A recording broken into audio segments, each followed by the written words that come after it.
Bacaan Alkitab hari ini diambil dari Hakim-Hakim pasal 3 ayat 1 sampai 11. Hakim-Hakim pasal 3 ayat 1 sampai 11 yang menyatakan, bangsa-bangsa asli yang dibiarkan tinggal di Kanaan. Inilah bangsa-bangsa yang dibiarkan Tuhan tinggal untuk mencobai Israel, itu dengan perantaraan mereka, yakni semua orang Israel yang tidak mengenal perang Kanaan. Maksudnya hanyalah supaya keturunan-keturunan orang Israel yang tidak mengenal perang, yang sudah-sudah dilatih berperang oleh Tuhan. Yang tinggal ialah kelima raja kota orang Filistin, dan semua orang Kanaan, orang Sidon, dan orang Hewi, yang mendiami pegunungan Libanon, dari gunung Baal Hermon sampai ke jalan yang menuju ke Hamat. Mereka itu ada di sana, supaya ia mencobai orang Israel dengan perantaraan mereka untuk mengetahui apakah mereka mendengarkan perintah yang diberikan Tuhan kepada nenek moyang mereka dengan perantaraan Musa. Demikianlah orang Israel itu diam di tengah-tengah orang Kanaan, orang Het, orang Amori, orang Feris, orang Hewi, dan orang Yebus. Mereka mengambil anak-anak perempuan orang-orang itu menjadi istri mereka, dan memberikan anak-anak perempuan mereka kepada anak lelaki orang-orang itu, serta beribadah kepada Allah orang-orang itu. Orang Israel melakukan apa yang jahat di mata Tuhan. Mereka melupakan Tuhan Allah mereka dan beribadah kepada para Baal dan para Asyera. Lalu bangkitlah murka Tuhan terhadap orang Israel, sehingga ia menjual mereka kepada Husyam Rishyataim, raja Aram Mesopotamia, dan orang Israel menjadi takluk kepada Husyam Rishyataim 8 tahun lamanya. Lalu berserulah orang Israel kepada Tuhan. Maka Tuhan membangkitkan seorang penyelamat bagi orang Israel, yakni Otniel, anak Kenas, adik Kaleb. Roh Tuhan menghinggapi dia dan ia menghakimi orang Israel. Ia maju berperang. Lalu Tuhan menyerahkan Kushan Rishyataim, raja Aram, ke dalam tangannya, sehingga ia mengalahkan Kushan Rishyataim. Lalu amanlah negeri itu 40 tahun lamanya. Kemudian matilah Otniel anak Kenas.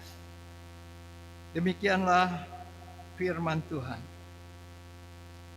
Hendaklah firman-Nya diam dengan segala kekayaannya di antara kamu, dan ucaplah syukur kepada Allah.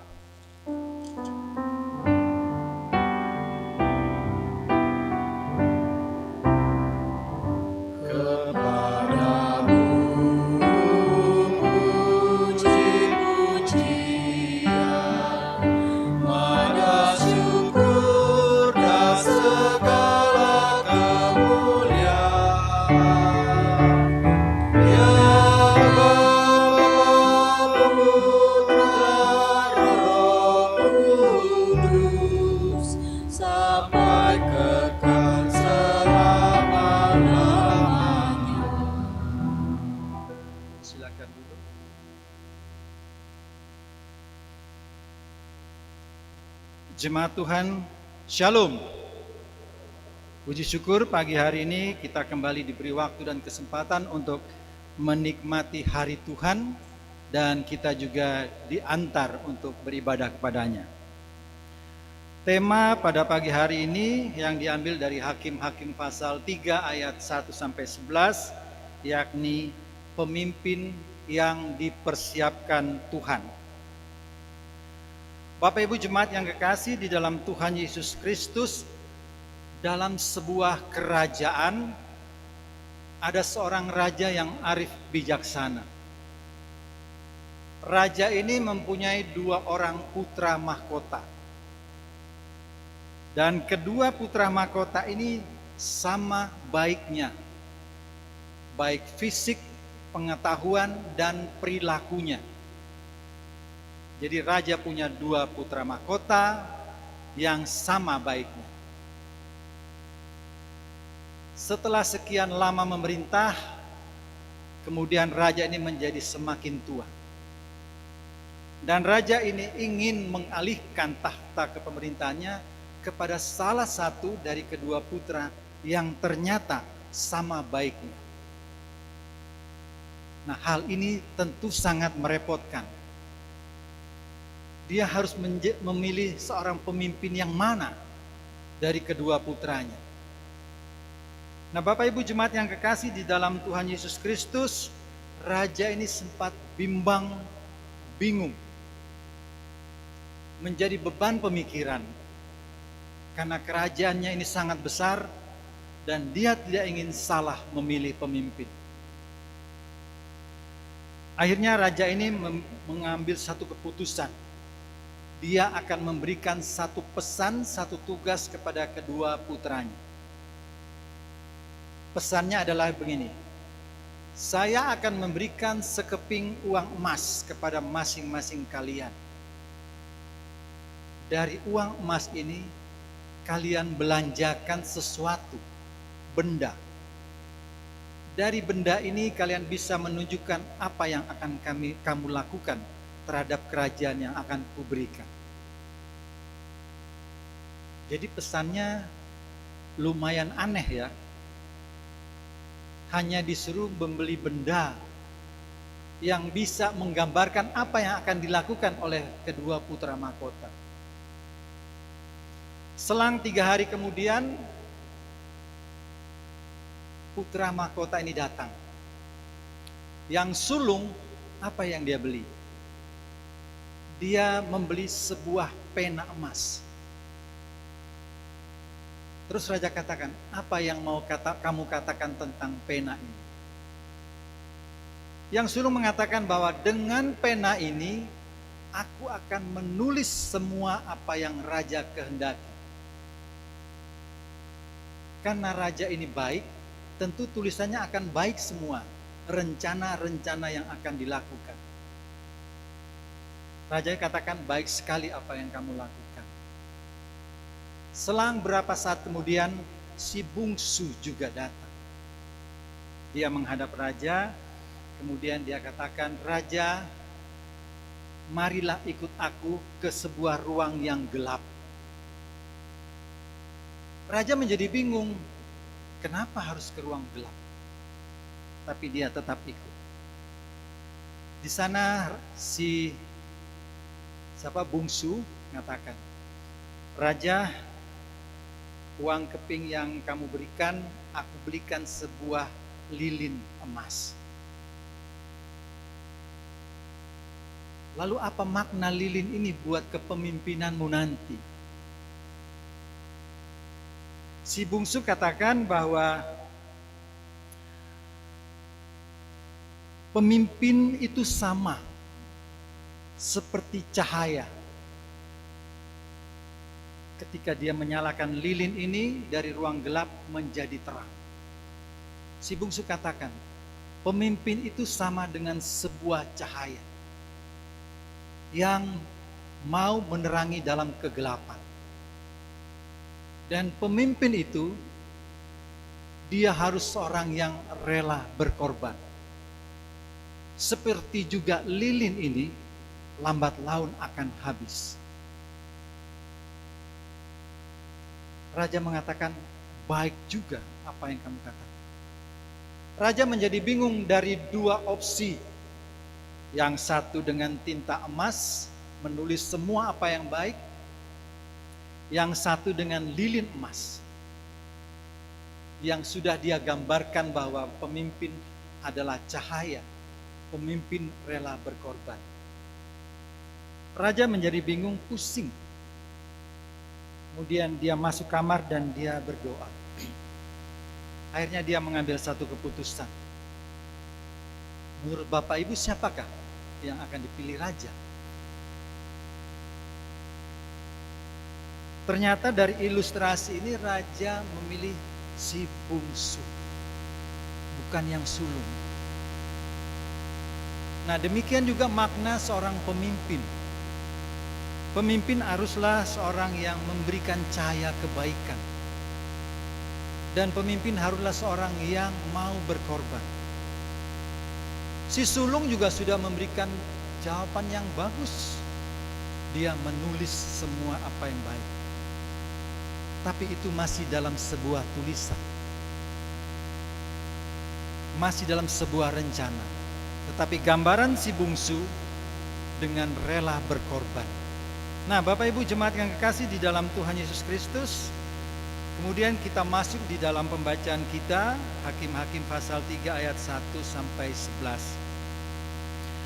Seperti apa pemimpin yang dikehendaki Tuhan? Apakah fisiknya bagus, pengetahuannya bagus, penampilannya bagus, dan kata-katanya bagus? Apakah hanya itu saja? Bapak Ibu jemaat yang kekasih di dalam Tuhan Yesus Kristus, kalau kita melihat kembali sejarah kehidupan bangsa Israel dari zaman-zaman bapak-bapak Kanaan, Abraham, Ishak, Yakub, kemudian Yusuf, Musa, dan Yosua. Mereka adalah bapak-bapak atau pemimpin-pemimpin yang dipilih oleh Tuhan, yang menjadi teladan bagi kehidupan bangsa Israel selanjutnya. Kitab Hakim-Hakim adalah kitab transisi dari kepemimpinan Yosua sebelum masuk ke tanah Kanaan, atau setelah masuk ke tanah Kanaan, sebelum masa pemerintahan raja-raja yang dimulai dengan Raja Saul.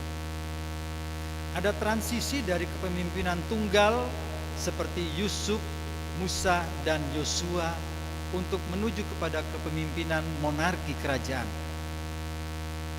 Transisi yang kurang lebih 400 tahun dalam kitab Hakim-Hakim ini berisi tentang bagaimana ketika Yosua tidak mempersiapkan pemimpin lanjutan. Ketika mereka harus masuk ke tanah Kanaan. Dan ternyata tanah yang dijanjikan Tuhan kepada Abraham, Ishak, Yakub, kepada nenek moyang bangsa Israel, itu bukan tanah yang subur, yang airnya mengalir, tetapi itu tanah yang bukan tidak bertuan. Dikatakan dalam bacaan kita, yang tinggal di tanah tersebut pada ayat 3 adalah kelima raja kota orang Filistin dan semua orang Kanaan dan yang lain. Bayangkan ketika kita dijanjikan mau dikasih rumah baru, harusnya kita masuk itu tinggal mungkin bawa badan saja. Semua harusnya sudah tersedia. Tetapi kok kenapa ya rumah baru yang kita dapat, kita masih harus begini, begini, dan begini, mempersiapkan ini, membereskan ini dan itu.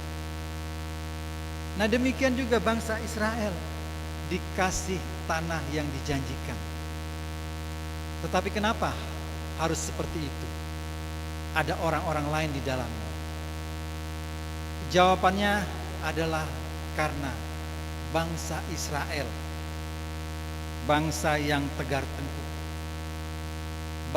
bangsa yang senantiasa sering melupakan Tuhan ketika sudah hidup enak.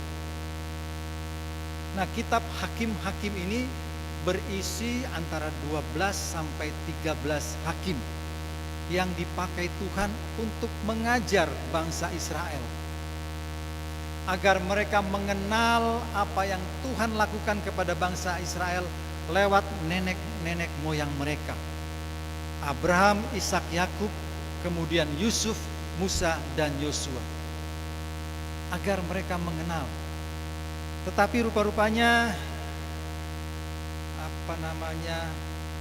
pengalihan ini tidak berlangsung dengan baik.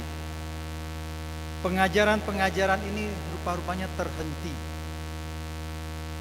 Sehingga ada firman Tuhan katakan, ajarilah anak-anakmu baik siang maupun malam dimanapun berada.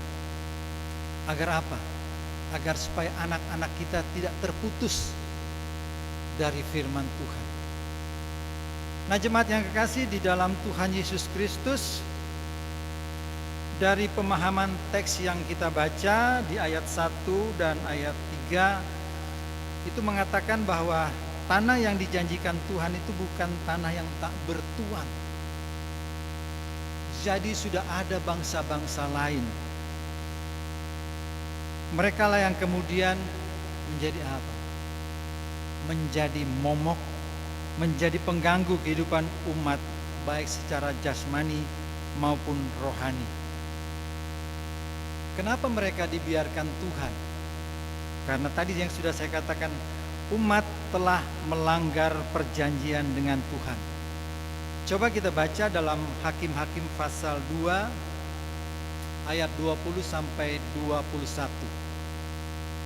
Hakim-Hakim pasal 2 ayat 20 sampai 21 yang menyatakan, apabila murka Tuhan bangkit terhadap orang Israel, berfirmanlah ia, karena bangsa ini melanggar perjanjian yang telah kuperintahkan kepada nenek moyang mereka dan tidak mendengarkan firman-Ku.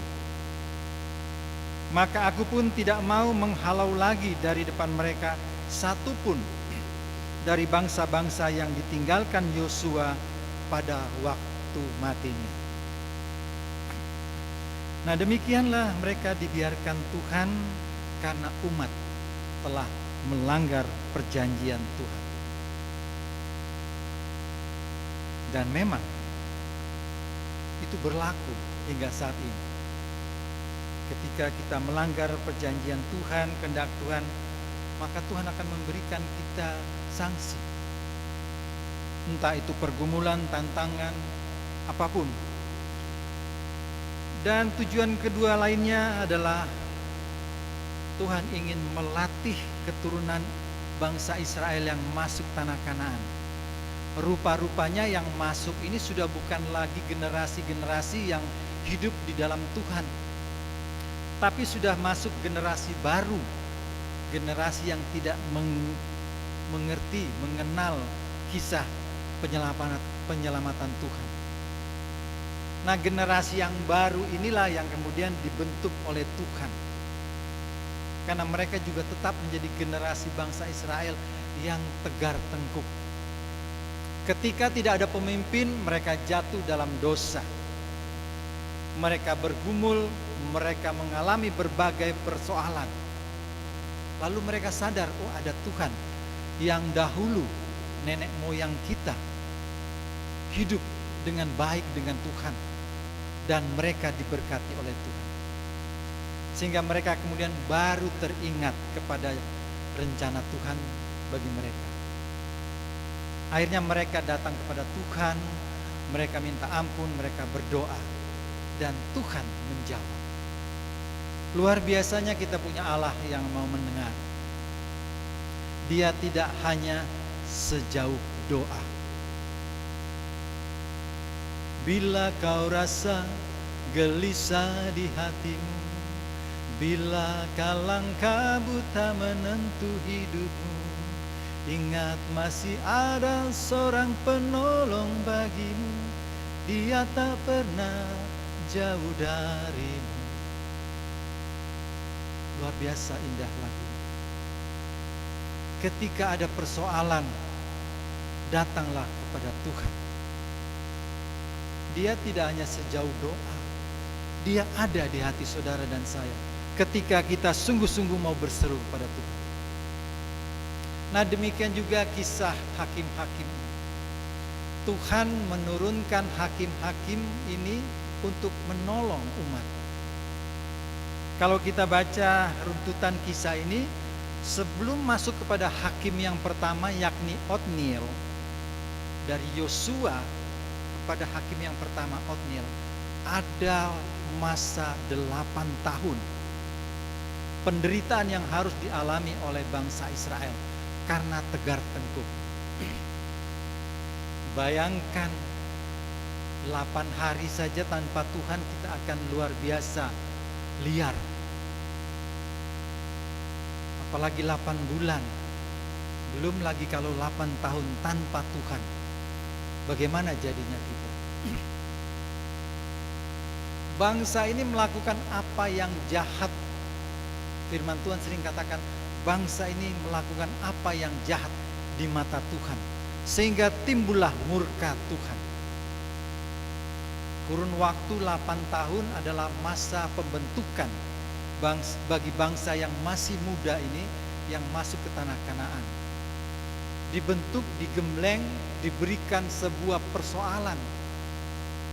Dijajah oleh bangsa Aram dengan rajanya yang bernama Kusyan Risataim. Di sanalah ladang medan yang Tuhan berikan bagi bangsa ini untuk dicuci, untuk diubahkan menjadi bangsa yang seperti nenek moyang yang Tuhan percayakan. Nah, Ibu Bapak yang kekasih di dalam Tuhan Yesus Kristus, lewat medan yang Tuhan berikan, maka bangsa ini kemudian mulai terbentuk. Otniel sebagai hakim yang pertama adalah pemimpin yang dipersiapkan oleh Tuhan. Dia pemimpin yang berkenan kepada Tuhan.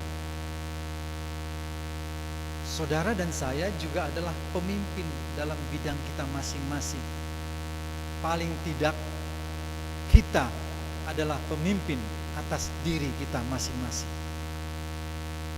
Mungkin kita bukan pemimpin sebuah organisasi, mungkin kita bukan pemimpin dalam sebuah perusahaan, dalam pemerintahan, tapi kita adalah pemimpin juga dalam rumah tangga, apalagi kita adalah pemimpin dalam kehidupan pribadi kita sendiri. Ketika kita dipercaya menjadi seorang pemimpin, maka bertanyalah kita, pertanyakan kepada kita, apakah kita sudah menjadi pemimpin yang dikehendaki Tuhan? Apakah ada pembiaran-pembiaran dari firman Tuhan yang kita abaikan, yang kita tidak lakukan? Bangsa ini ketika masuk ke tanah Kanaan melakukan banyak sekali pembiaran-pembiaran. Dalam Hakim-Hakim pasal 1 mulai ayat 19, 21, 27 sampai 33. Kalau kita baca di rumah, kita bisa melihat bagaimana bangsa yang diperintahkan Tuhan untuk masuk ke tanah Kanaan dan tidak hidup membaur dengan bangsa lain, itu tetap mereka lakukan. Ada pembiaran-pembiaran. Nah, Bapak Ibu jemaat yang kekasih di dalam Tuhan Yesus Kristus, Tuhan tidak ingin kita melakukan pembiaran-pembiaran terhadap hal-hal yang tidak dikehendaki Tuhan. Kita harus berubah, kita harus tetap hidup di dalam kasih Tuhan. Nah, Bapak Ibu jemaat yang kekasih di dalam Tuhan Yesus Kristus, pada ayat 5 dan ayat ke-6 ketika bangsa Israel sudah masuk tanah Kanaan, justru mereka bergaul, hidup, mengikuti kebiasaan orang Kanaan dan bangsa-bangsa lain yang ada di sana. Bahkan dikatakan di dalam ayat-ayat yang ada, mereka kawin-mawin. Kawin-mawin dengan bangsa yang bukan dikehendaki Tuhan. Mereka kemudian ikut menyembah ilah-ilah bangsa yang ada di dalam sana. Nah, inilah yang mendatangkan murka Tuhan ketika umat kemudian menyembah Allah orang Kanaan dan meninggalkan Tuhan. Hal ini diperhitungkan Tuhan sebagai sebuah kejahatan yang menyakitkan hati Tuhan, dan timbullah murka Tuhan. Hati-hati Tuhan, hati-hati terhadap murka Tuhan. Jangan ada pembiaran. Dosa sekecil apapun adalah tetap dosa di mata Tuhan. Mari kita introspeksi diri. Saudara dan saya akan mengintrospeksi diri kita masing-masing. Nah, Bapak Ibu jemaat yang kekasih di dalam Tuhan Yesus Kristus, mereka dibiarkan dijajah oleh Aram dengan rajanya Kusyan Risataim Dan kemudian mulailah siklus yang seperti biasa. Ketika bergumul, berdoa. Ketika berdoa, ditolong Tuhan. Ketika hidup sudah aman dan nyaman, lupa Tuhan. Berdosa lagi, bergumul lagi, terulang lagi siklus ini. Sampai kepada hakim-hakim terakhir. Samuel masuk dalam hakim yang ke-13. Nah, Bapak Ibu jemaat yang kekasih di dalam Tuhan Yesus Kristus, dari gambaran di atas ada 4 aplikasi yang bisa kita imani pada saat ini. Yang pertama, tentang seorang pemimpin haruslah yang punya integritas iman. Integritas iman haruslah mewarnai seorang pemimpin. Tantangan kita saat ini baik secara pribadi maupun secara komunitas, seperti tantangan bangsa Israel juga saat itu, yang tetap Tuhan izinkan untuk terjadi ketika kita hidup di dalam keinginan kita pribadi tanpa melibatkan Tuhan, maka kita akan jatuh dalam pergumulan. Tetapi dengan integritas iman kita, dengan pemahaman kita yang sungguh-sungguh, dengan pertobatan, dengan kesiapan kita untuk tetap mengikuti Tuhan, maka niscaya integritas kita, integritas iman kita ini akan terbangun. Mari kita bangun integritas iman kita menurut kehendak Tuhan. Seorang pemimpin harus punya integritas iman yang pertama. Kemudian yang kedua, seorang pemimpin haruslah dia yang dipanggil dan dia yang mau merespon panggilan Tuhan. Jadi tidak ada pemimpin yang mau mengaku-ngaku sendiri. Bapak Ibu jemaat yang kekasih di dalam Tuhan Yesus Kristus, di pemilu saja ada pemilihan ya, presiden wakil. Ada pemilihannya.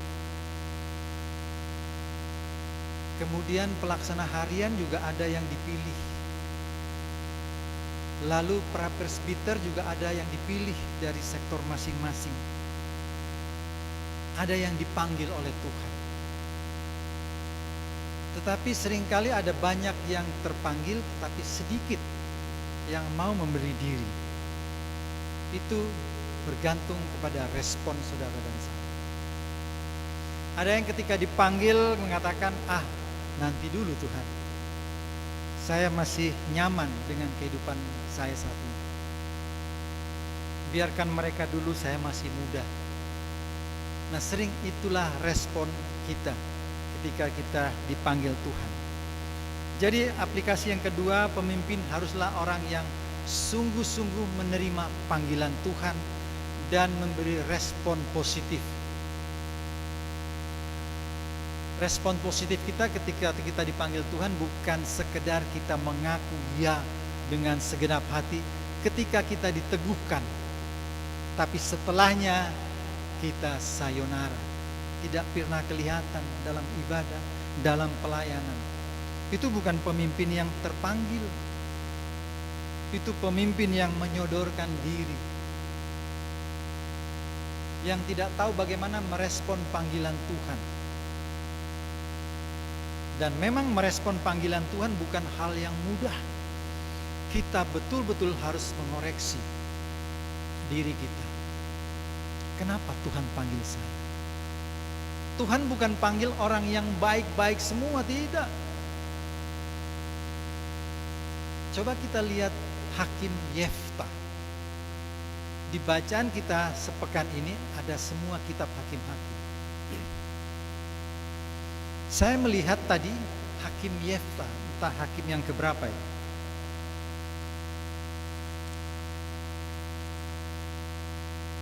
Hakim yang ke-8. Yefta seorang yang dilahirkan dari seorang perempuan sundal. Bayangkan, apakah Tuhan memperhitungkan backgroundnya?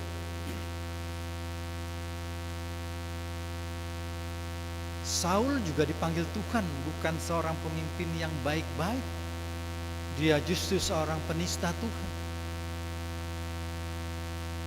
Nah, Bapak Ibu jemaat yang kekasih di dalam Tuhan Yesus Kristus, tetapi Yeftah hakim itu merespon dengan positif panggilan Tuhan. Tuhan tidak memperhitungkan yang di belakang, karena Tuhan Maha Pengampun. Nah, Bapak Ibu jemaat yang kekasih di dalam Tuhan Yesus Kristus, selain integritas iman, kemudian pemimpin haruslah yang terpanggil dan tahu merespon dengan baik panggilan Tuhan. Yang ketiga, pemimpin tidak mentolerir dosa.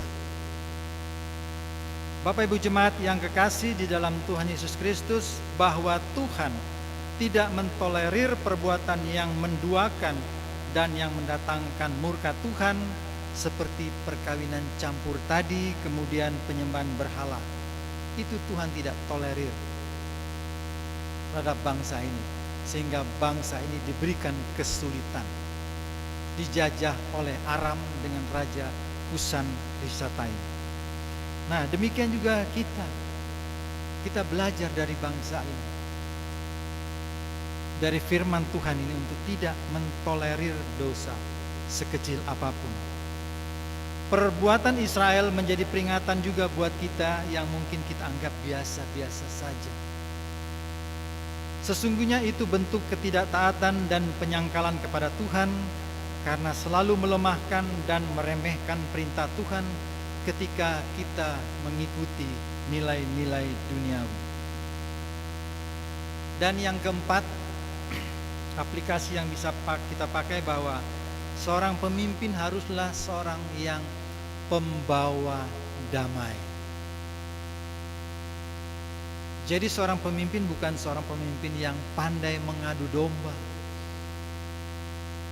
yang sukanya blok sana, blok sini, pilih sana, pilih sana. Seorang pemimpin haruslah seorang yang merangkul semua yang dipimpin. Memang yang dipimpin banyak ragam. Ada yang baik, yang tidak baik, ada yang penurut, ada yang tidak penurut, ada yang pintar mencari muka, ada yang tegas. Nah, ini semua harus dirangkul oleh seorang pemimpin, sehingga kita boleh menjadi pemimpin yang dikehendaki Tuhan sesuai tema kita. Mungkin kita katakan, saya kan hanya orang biasa. Apa yang bisa saya lakukan? Saya tidak punya orang yang saya pimpin. Paling tidak, kita memimpin diri kita sendiri. Nah, Bapak Ibu jemaat yang kekasih di dalam Tuhan Yesus Kristus, bagi kita umat masa kini, kesetiaan kepada Tuhan adalah bagaimana kita membuka diri kita terhadap karya Roh Kudus untuk kita bisa masuk dan membaharui kehidupan kita. Perlu selalu ada pembaharuan, dan perlu selalu kita mengundang Roh Kudus untuk masuk dalam hidup kita, untuk membaharui, agar kita boleh menjadi pemimpin yang dikehendaki Tuhan. Nah, Bapak Ibu jemaat yang kekasih di dalam Tuhan Yesus Kristus, masing-masing kita juga adalah pemimpin yang dipersiapkan Tuhan, yang sedang dilatih Tuhan di medan pelayanan kita, di tempat kita bekerja, di dunia di mana kita Tuhan tempatkan. Di sanalah arena yang dipersiapkan Tuhan. Kita mungkin ditempatkan di Jemaat Bukit Kasih. Disinilah kita dipakai Tuhan. Disinilah ladang kita untuk berkarya. Tetapi di sini juga ladang kita ditempa oleh Tuhan. Apakah kita menjadi pribadi, menjadi jemaat yang justru memberikan dampak positif bagi pertumbuhan jemaat, ataukah sebaliknya? Mari kita pertanyakan kepada diri kita masing-masing. Apakah kita mau mengandalkan Tuhan dalam karya layan kita? Mungkin kita hanya sebagai ibu rumah tangga, hanya sebagai pelayan-pelayan pelkat, komisi, koordinator resort, koordinator sektor. Mungkin kita hanya sebagai pelaksana harian atau apapun. Dengan semua apa yang Tuhan percayakan kepada kita, ada ladang yang harus kita jalani. Ketika kita sudah merespon panggilan Tuhan, maka lakukanlah itu dengan baik. Apapun yang kita alami, apapun tantangan di depan sana, ingat ada Tuhan yang mengiringi kita. Perjalanan kita tidak akan dibiarkan. Tuhan tidak pernah akan membiarkan kita jatuh sampai tergeletak, tidak. Tapi Tuhan siap untuk memberikan tangan kasih-Nya yang akan memimpin kita menjadi orang yang berkenan kepada Tuhan. Biarlah kiranya firman Tuhan pada pagi hari ini boleh memberkati kita dan kita menjadi pribadi yang berkenan kepada Tuhan. Tuhan Yesus memberkati. Amin.